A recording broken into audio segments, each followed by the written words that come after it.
Chapter 18, Sloka 54. Brahma Bhuta Prasannatma. Brahma Bhuta Prasannatma. Brahma Bhuta Prasannatma. Na shochati na kankshati. Na shochati na kankshati. Na shochati na kankshati. Brahma Bhuta Prasannatma. Na shochati na kankshati.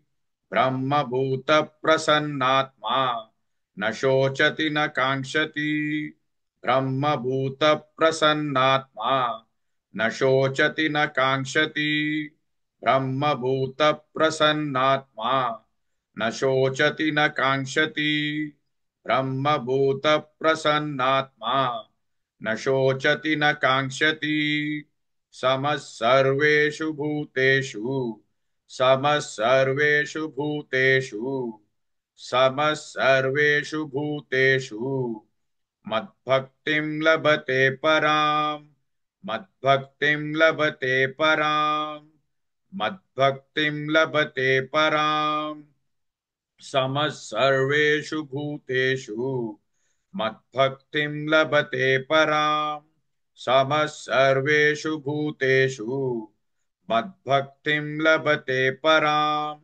समः सर्वेषु भूतेषु मद्भक्तिं लभते पराम् समः सर्वेषु भूतेषु मद्भक्तिं लभते पराम् समः सर्वेषु भूतेषु मद्भक्तिं लभते पराम् ब्रह्मभूत प्रसन्नात्मा न शोचति न कांक्षति समः सर्वेषु भूतेषु मद्भक्तिं लभते पराम्.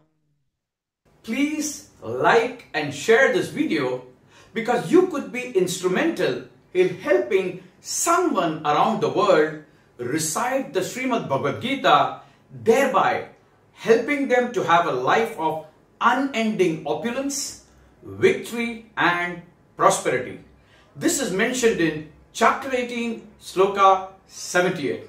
Yes, don't forget to buy my book, Leadership Can Be Child's Play. Namaste.